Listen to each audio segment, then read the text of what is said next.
Muy buenas noches, que el Señor, nuestro Señor, el Señor de la Iglesia, les continúe bendiciendo, nos continúe bendiciendo. Hoy nos encontramos nuevamente para dar y continuar en este hermoso libro de Nehemías, una mirada al libro de Nehemías.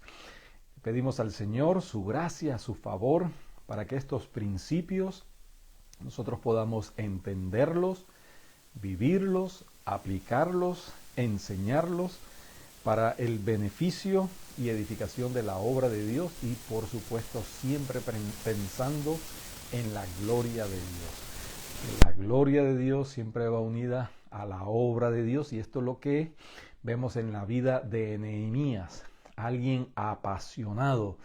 Me encanta ver la pasión de Nehemías por la gloria de Dios y por la obra de Dios, el amor que tenía por el pueblo de Dios. Esto es algo significativo y que vamos a continuar viendo en los miércoles subsiguientes, pero hoy nos encontramos ya en el capítulo 2 y estaremos viendo desde el verso 1 hasta el verso 10. Le pedimos al Señor su sabiduría, le pedimos al Señor que nos dé la capacidad, ¿no?, de apreciar estos principios y ponerlos en práctica en nuestro llamado, en los dones, en la obra que Dios ha puesto en cada uno de nosotros. Señor, gracias. Gracias, Padre amado, por nuevamente darnos esta oportunidad, esta maravillosa oportunidad de compartir tu palabra, Señor. Que sea tu palabra hablando a nuestros corazones, que sea tu consejo, Señor, dándonos sabiduría y que sea, Señor, tu gracia dándonos el poder para hacer tu obra conforme, Señor, a tu mandato. Te lo pedimos, Padre amado, en el nombre de Jesús. Amén y amén. Y así, mis amados, estamos en el capítulo 2 y vemos la vida de este gran hombre, Nehemías, este reconstructor. Nosotros también tenemos el llamado, el privilegio de contribuir en la reconstrucción de vidas, de familias, de iglesias y así ser instrumento en las manos del Señor, pero debemos siempre entonces ver el manual, recibir sabiduría de lo alto y entonces disponernos con pasión a servirle al Señor donde el Señor nos haya llamado, donde el Señor nos haya puesto. Quizá hay personas de otras iglesias que también le sirven al Señor en otros estados, otras naciones. De la misma manera, es la misma palabra, es el mismo Señor, es el mismo reino y nos da los mismos principios para ponerlos en práctica. Hoy estamos en el capítulo 2, vemos que Nehemías, este hombre que su nombre significa Jehová consuela, entonces en este momento, ya en este capítulo 2, está preparándose para avanzar y hacer la obra del Señor. Quedamos en la sesión pasada en el mes de Quisleo, hoy comenzamos en el mes de Nisan, es decir, él ha estado alrededor del mes de noviembre y ahora se encuentra alrededor del mes de abril. Han pasado 3-4 meses, dependiendo, ¿sí? Alrededor, siempre decimos aproximadamente, y en estos meses él ha estado dedicado, y eso es lo que vamos a ver en este pasaje. Así que leemos del verso 1 al 10 y luego estaremos compartiendo estos principios en esta noche de hoy. Sucedió en el mes de Nisán, en el año 20 del rey Artajerjes, que estando ya el vino delante de él, tomé el vino y lo serví al rey, porque él era copero, era el que probaba el vino y la comida del rey. Y como yo no había estado antes triste en su presencia, me dijo el rey: ¿por qué está triste tu rostro? Pues no estás enfermo. ¿No es esto sino quebranto de corazón? Entonces temí en gran manera y dije al rey: para siempre viva el rey. ¿Cómo no estará triste mi rostro cuando la ciudad, casa de los sepulcros de mis padres, está desierta y sus puertas consumidas por el fuego? Me dijo el rey: ¿qué cosa pides? Entonces oré al Dios de los cielos y dije al rey: si le place al rey y tu siervo ha hallado gracia delante de ti, envíame a Judá, a la casa de los sepulcros de mis padres, y la reedificaré. Entonces el rey me dijo, y la reina estaba sentada junto a él: ¿cuánto durará tu viaje y cuándo volverás? Y agradó al rey enviarme después de que yo le señalé tiempo. Además dije al rey: si le place al rey que me den cartas para los gobernadores al otro lado del río, para que me franqueen el paso hasta que llegue a Judá, y carta para Asaf, guarda del bosque del rey, para que me den madera para enmaderar las puertas del palacio de la casa y para el muro de la ciudad y la casa en que yo estaré. Y me lo concedió el rey según la benéfica mano de Dios sobre mí. Vine luego a los gobernadores del otro lado del río y les di las cartas del rey, y el rey envió conmigo capitanes del ejército y gente de a caballo. Pero oyéndolo Sanballat, Eronita, y Tobías, el siervo amonita, les disgustó en extremo que viniese alguno para procurar el bien de los hijos de Israel. Hasta aquí entonces tenemos este escenario maravilloso y vemos entonces que hay un cuadro bastante difícil, ¿no? Vamos a decir que en términos humanos es un cuadro imposible, ¿no?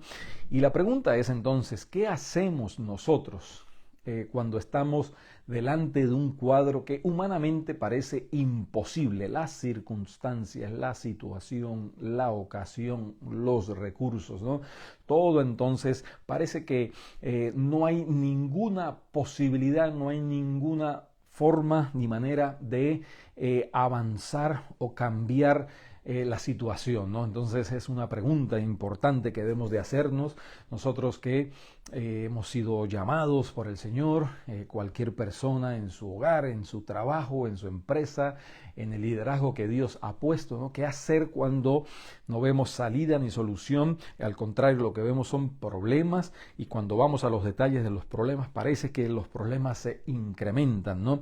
Y allí vemos que ¿qué hay que hacer entonces? Lo primero que tenemos que hacer es hacer todo lo posible para pasar tiempo con el Dios de lo imposible. Y esto es lo que ha estado haciendo Nehemías ya por 3-4 meses alrededor. Ha estado en ayuno, ha estado orando, ha estado buscando dirección del Señor, pero no solamente ha estado durante estos meses, sí, orando, buscando el rostro del Señor, dolido por las noticias que ha recibido, pero él también está ahí planificando, ¿no? Trazando una estrategia, porque la acción y la devoción deben ir de la mano.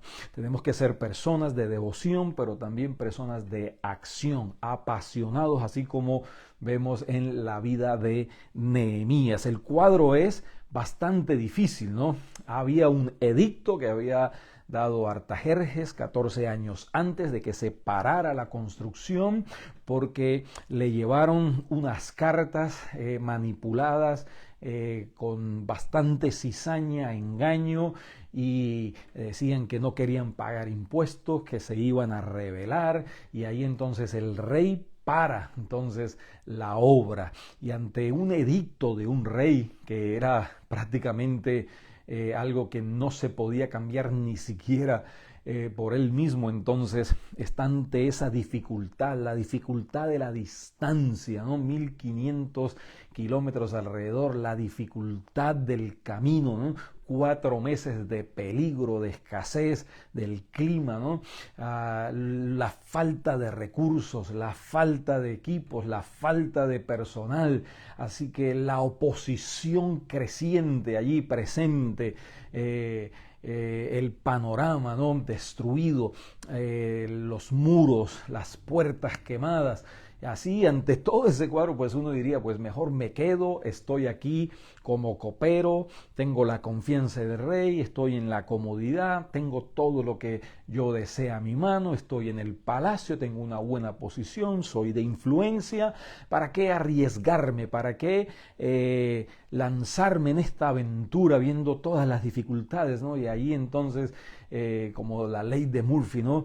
Nada va a suceder, nada va a acontecer, todo va a quedar igual, pero él no se detiene ante las dificultades, ante lo imposible, porque él pasa tiempo con el Dios de lo imposible, ¿no? Aquí lo tenemos en este, ¿no? Ahora bien, ¿qué hacer entonces ante lo imposible? En primer lugar, mis amados, no hay que tomar decisiones a la ligera, no hay que tomar decisiones precipitadas.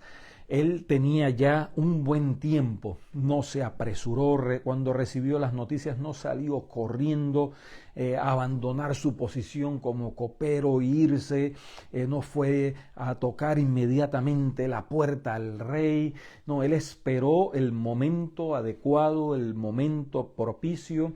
Él tenía dolor, él tenía angustia, pero no se desesperó, y aunque tenía angustia en su corazón, no dejó que esa angustia lo aplastara, le robara la perspectiva y él tomara decisiones apresuradas que más adelante pudiesen entonces, o ahí mismo, ¿no?, acercarse de una manera indebida al rey. Significaba inmediatamente su ejecución, la muerte. Por lo tanto, él pasa tiempo en la presencia del Señor, espera en Dios, porque esperar en Dios no es perder el tiempo, esperar en Dios es ganar tiempo, ¿no? Tiempo precioso. El Señor puede hacer más en una hora con su obra y su poder, ¿no? Que nosotros en una vida, 1000 vidas, tratando de hacerlo a nuestra propia manera. Él no le iba a cambiar el corazón al rey, él oró al único que puede cambiar los corazones y las vidas, ¿no? Así que tuvo tiempo suficiente para hablar con el Rey de Reyes y Señor de Señores, y ahora entonces se presenta la ocasión para hablar con el rey de el reinado de Medo-Persia, ¿no? Por lo tanto, si oramos en fe, nosotros tenemos que prepararnos para la respuesta. Si oramos en fe, y orar en fe es básicamente orar conforme a la voluntad de Dios. Había profecías donde Dios había prometido la restauración de su pueblo, y era el deseo de Dios, era el amor de Dios que había sido dado a conocer para con el pueblo de Israel, ¿no? Y por lo tanto él estaba orando conforme a la voluntad de Dios, y ahí entonces en fe se prepara para la respuesta de Dios, para en la ocasión, el momento propicio, el tiempo ideal para que él viese el desplegar de la mano de Dios y la respuesta de el Señor. También, mis amados, tenemos que organizar los pensamientos, ¿no? Tenemos que organizar los pensamientos cuando él se acerca al rey, él prueba al rey, el rey nota algo en él que no había percibido, ¿no?, anteriormente. Él ve que hay tristeza, pero no es una tristeza normal, era una tristeza que brotaba de una sinceridad, de una honestidad, no era un dolor real, ¿no? Y el rey lo había percibido, porque él dice que él no había estado triste nunca delante del rey, ¿no? Y ahí vemos una característica del liderazgo, ¿no? Hay ocasiones, sí, donde estamos dolidos, hay ocasiones donde sentimos ¿sí?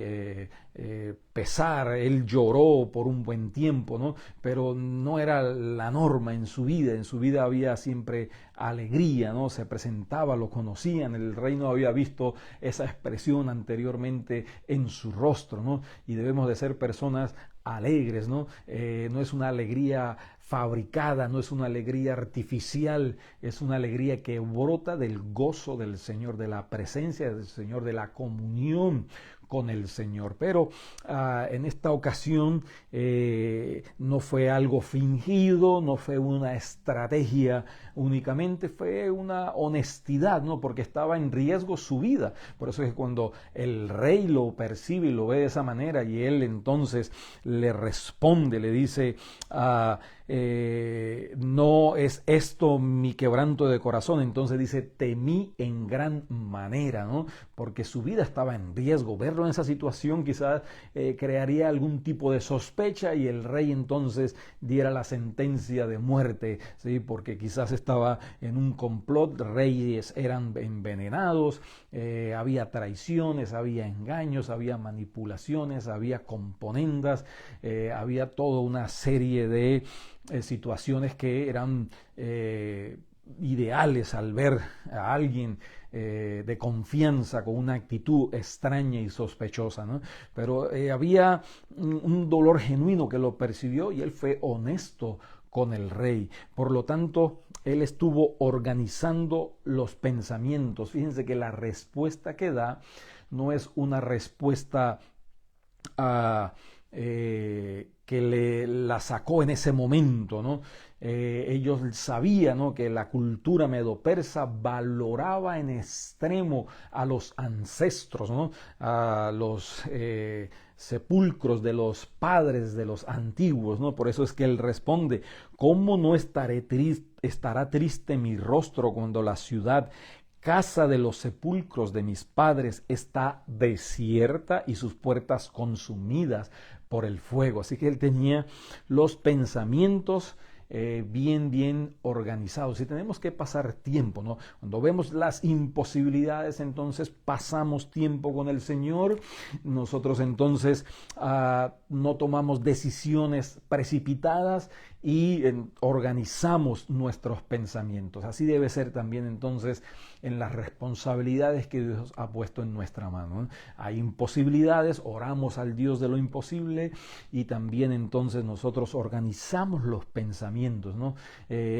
Damos lugar, ¿no?, para que sean los pensamientos de Dios, la voluntad de Dios, el propósito de Dios lo que llene y guíe nuestro camino, ¿no?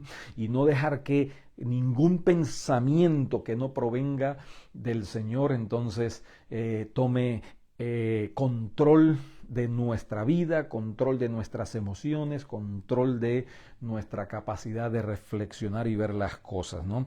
Por lo tanto, él estratégicamente habla de los sepulcros de sus ancestros porque sabía que esa cultura lo valoraba y el mismo rey valoraba entonces ese pensamiento, ¿no? Ahora, también, mis amados, tenemos que planificar en detalle, ¿no?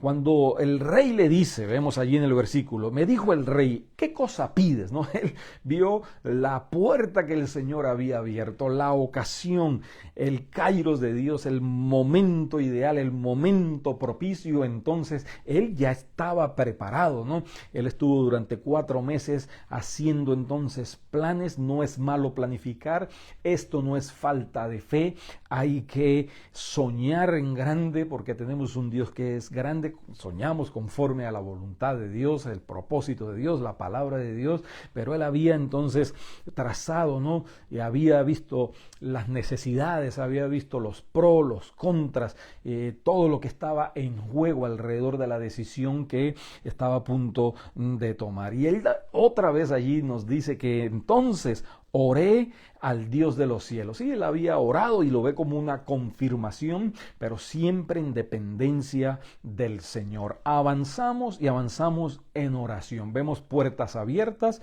y le damos gracias al Señor y seguimos al Señor pidiéndole sabiduría, ¿no?, para seguir avanzando. Ahora, cuando él le dice, y le dije al rey, si le place al rey. Qué precioso este detalle, ¿no? Qué precioso este detalle, porque ahí vemos la humildad, ¿no? Él no dice, yo soy el copero, soy el hijo del Dios del cielo, y tú tienes que hacer lo que yo digo, yo doy el decreto, yo mando, yo ordeno. No, no. Él dice, si le place al rey y tu siervo ha hallado gracia delante de ti, ¿no? Qué maravilloso esa actitud, ¿no? De honestidad, de humildad, de pasión en la vida de Nehemías y en la vida de cualquier creyente, y especialmente en aquellos que tienen alguna responsabilidad de parte de Dios, ¿no? Pero él dice entonces que tiene una estrategia, ¿no? Tiene un plan, ¿no? Y ese plan está muy bien detallado, porque el rey le pregunta, ¿cuánto tiempo? Del verso 6 le dice, ¿cuánto durará tu viaje y cuándo volverás? Es decir, ¿cuánto tiempo, no? Y él le da respuesta del tiempo. ¿Por qué? Porque él había planificado en detalle cuánto se demoraría, había presupuestado las necesidades, y esto demuestra entonces una fe verdadera, ¿no? Planificación. En la planificación debe haber fe también, ¿no? No es decir, bueno, ya veremos. Bueno, yo tengo fe que todo va a salir bien, pero no sé cuánto se demore, ¿sí? Bueno, está en las manos de Dios, ¿no? No es una fe, ¿no? La fe entonces descansa y se sostiene en las posibilidades de nuestro Señor, ¿no? ¿Cuánto tiempo? Y le da la respuesta, ¿no? Y esto nos da a entender, ¿no? Que el rey le pregunta, él confía en él, y esto es una característica importante en la vida del creyente, ¿no? En la vida del que está sirviendo en algún área de la iglesia, ¿no? La confianza, una persona que sea confiable. El rey estaba dispuesto a dejarle que él viajara y regresara. Era una persona de mucha confianza. Él no sospechó y pensó por allá, quizás alguien le lava el cerebro, después viene pensando en crear una revolución y esto y lo otro. No, era una persona de confianza, ¿no? Era una persona confiable a la cual se le podía delegar y que iba a seguir instrucciones, que iba a seguir el compromiso que ha manifestado, ¿no? Y que ha expuesto, ¿no? Que va a seguir las normas, las reglas que se han presentado, ¿no? Era una persona, Nehemías es una persona de confianza, es una persona responsable al que se le podía delegar, al que iba a llegar temprano, al que si dijo que iba a llegar en tal fecha llegaría, al que se le dio una responsabilidad de dirigir alguna reunión o lo que sea, ¿no? Era una persona que era responsable, ¿no? Y esto es muy importante, y por sobre todas las cosas, era una persona que entendía que estaba bajo autoridad. Y todos nosotros debemos entender que estamos bajo autoridad. Dios, en el Señor Jesucristo, estableció la iglesia y dio el orden a la iglesia. La iglesia es el cuerpo de Cristo, y todos debemos de entender que estamos bajo autoridad, ¿no? Estamos bajo la autoridad del cielo, ¿sí? Él estaba bajo la autoridad del Rey de Reyes, pero también entendía que terrenalmente estaba bajo la autoridad del rey Artajerjes, y todos tenemos que estar bajo autoridad, tenemos que rendir cuentas. No hay espacios para llaneros solitarios, movimientos independientes. No, todos nos debemos al cuerpo de Cristo, somos parte del cuerpo de Cristo, todos nos necesitamos unos a otros. Pablo iba por las ciudades donde iba fundando iglesias, no establecía apóstoles, establecía ancianos, ¿no? Y era una dirección que le había dado el Espíritu Santo, y después él mismo delega, ¿no? Ese mandato en otros a establecer ancianos en la iglesia para que haya un orden y todos estén bajo autoridad. Los ancianos debajo de Pablo, Pablo debajo del concilio de Jerusalén, el concilio concilio de Jerusalén, entre ellos mismos rindiendo cuentas y todos rindiéndole cuentas al Señor. Por lo tanto, era una persona que entendía que estaba bajo autoridad. Nuestro hermano Billy Graham decía, el que no tiene cielo no tiene suelo. Si nosotros no le rendimos cuenta a alguien, no esperemos que alguien nos rinda cuenta a nosotros, ¿no? Y por eso nosotros pertenecemos a un concilio. Como pastor le rindo cuentas constantemente, informes, horas de crédito, horas de estudio y todos, porque es necesario. Podemos comenzar humildemente, pero nuestro corazón, que es engañoso más que todas las cosas, puede desviarse, puede llenarse de orgullo, de altivez, y ahí entonces comienza la debacle. Pero mis amados, también vemos que hay que tener un plan general, hay que mirar las necesidades. ¿Qué hace Nehemías? ¿Qué le pide? Le pide cartas, ¿no? Dice el verso 7. Además dije al rey, si le place al rey, que se me den cartas, ¿no? Y también el verso 8 dice, y además de eso, él dice, para que me den madera, ¿no? Para que me den madera. Así que mientras estuvo orando, estuvo planificando qué necesidades se iban a presentar, ¿no? Oró en fe, da una fecha de regreso en fe, porque él prácticamente lo que no se había hecho en 130, 140 años, él lo reconstruye, los muros y las puertas en 52 días. Claro, el viaje constaba 4 meses ida, 4 meses regreso, a lo mejor quizás estuvo algunos 2 años, pero él había previsto cada detalle y esto es muy, muy importante. Ahora, muy bien. En estos detalles hay algo interesante y dice, y carta a Asaf, guarda del bosque del rey, para que me dé madera para enmaderar. Vean, en primer lugar, el palacio de la casa, ¿no? Él se preocupa por la gloria de Dios. Y para el muro de la ciudad se preocupa por la protección del pueblo de Dios. Y dice, y la casa en que yo estaré. No es un pedido egoísta, simplemente quería tener la comodidad en el sentido de poder ir y descansar y hacer su trabajo de supervisión, de dirección. En este momento él pasaría de ser copero a ser reconstructor y más adelante pasaría a ser gobernador, pero él no es un pedido egoísta, pero él pide. No hay nada de malo en pedir para la gloria de Dios, para la obra de Dios. Ya el mismo Señor Jesucristo había dicho nuestro Señor en la palabra, en el libro de Esdras que estudiamos, mío es el oro, mía es la plata, ¿no?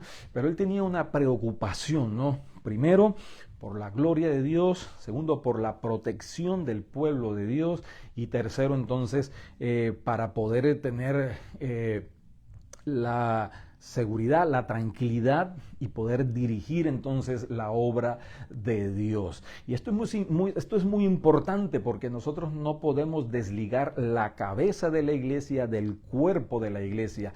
La cabeza de la iglesia nos ha puesto, somos y pertenecemos al cuerpo de Cristo, que es la iglesia, y no podemos separar una de otra, ¿no? Cristo dirige la iglesia, Él es el Señor de la iglesia y debemos de ser apasionados por la seguridad y el bienestar de la iglesia. El mismo apóstol Pablo decía, yo sufro dolores de parto por la iglesia. El mismo Señor Jesucristo dijo, Él dio su vida por la iglesia y que Él volverá por la iglesia. Por lo tanto, es muy importante entonces que nosotros entendamos este principio, ¿no? Allí vemos que él se preocupa entonces por la gloria de Dios, por la seguridad del pueblo de Dios, y él también estratégicamente para tener un lugar allí por su casa. Así que no es un pedido egoísta, no hay nada de malo con pedir, simplemente ver la actitud con que se pide, la motivación con que se pide, para qué se pide, cuándo se pide, y hay que tener sabiduría en ese sentido, ¿no? Por lo tanto, mis amados, vemos que él pide estas cosas, pero Dios responde más allá, como dice la Escritura, de lo que pedimos o entendemos, porque dice que el rey entonces le proveyó, dice el verso 9, vine luego a los gobernadores del otro lado del río y les di las cartas del rey, y el rey envió conmigo capitanes del ejército y gente de a caballo, ¿no? Y no es falta de fe, él es un laico, él no es un sacerdote como Esdras, profeta como Esdras, que Esdras no aceptó ninguna ayuda militar, él acepta una ayuda militar, hay ocasiones, hay momentos, fue el Señor el que proveyó, él no lo pidió y vemos que él sabía que lo iba a necesitar, ¿no? Había oposición y él entonces es bendecido más allá de lo que él esperaba, de lo que él había pedido, ¿no? Como decía George Mueller, si hacemos la obra de Dios a la manera de Dios, entonces tendremos los recursos de nuestro Señor. Y para finalizar, entonces, hay que estar preparado para la oposición. Cuando él llega, entonces, dice el verso 10, pero oyéndolo Sanbalat, Eronita, y Tobías,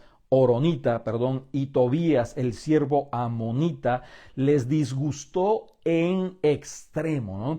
No fue un disgusto leve, no fue un comentario, ¿no? En extremo, ¿no? ¿Por qué? Porque ellos tenían el control de la economía, tenían el control de la política, tenían el control quizás de la parte religiosa allí, con todo ese sincretismo que había en ese momento, y a ellos les disgusta en extremo. Y cuando nosotros nos disponemos a hacer la obra de Dios, al enemigo le disgusta en extremo. Y nosotros tenemos que esperar oposición. La palabra de Dios dice que el que quiera vivir piadosamente, entonces padecerá persecución. Cada vez que alguien se dispone a servirle al Señor con pasión, entonces va a levantarse oposición.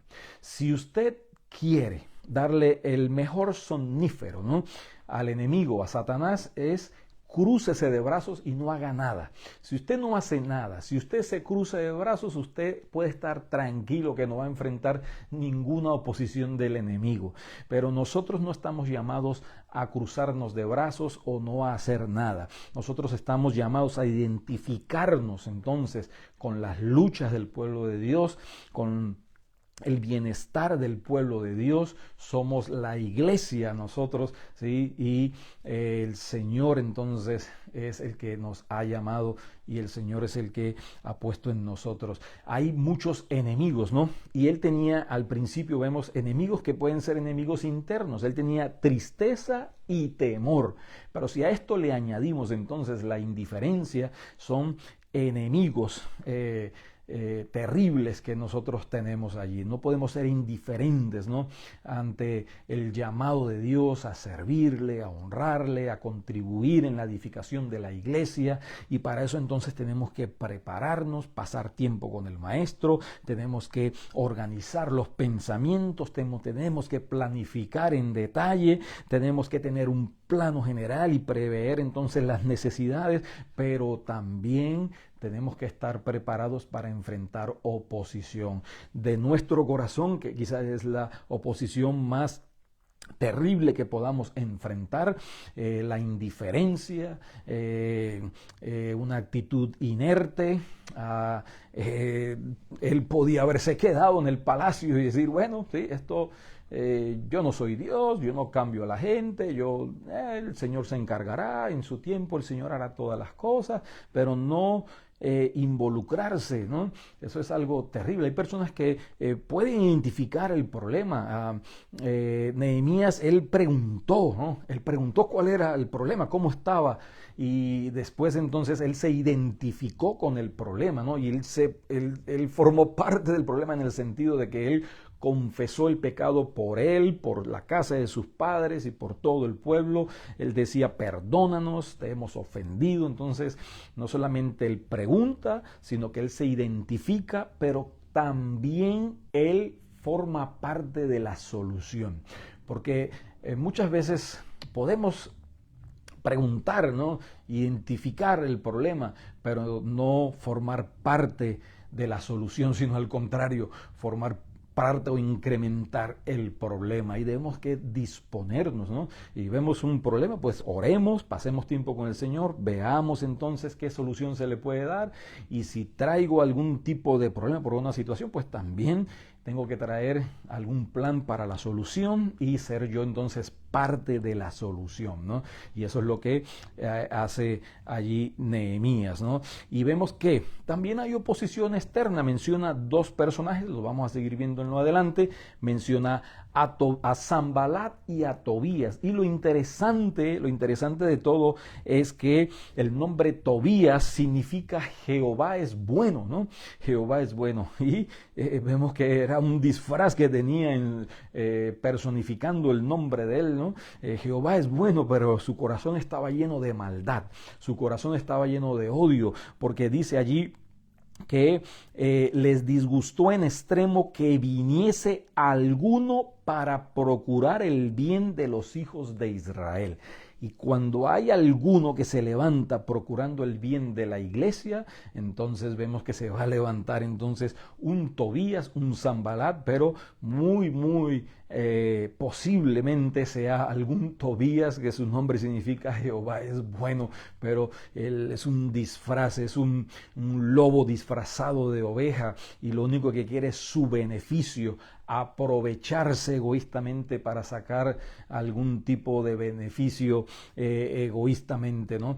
Así que tenemos que tener entonces la conciencia de que vamos a enfrentar problemas, y nuevamente el problema más grande quizás no son los Tobías o los Sanbalat, quizás el problema más grande que tengamos que enfrentar es nuestra propia indiferencia, nuestra propia inmadurez, nuestro propio egoísmo, y para eso entonces tenemos que seguir el ejemplo de Nehemías, ser humildes, confesar nuestro pecado y entonces pedirle al Señor pasión, tener entonces comunión y devoción con el Señor, pero también estar dispuestos a actuar, a trabajar.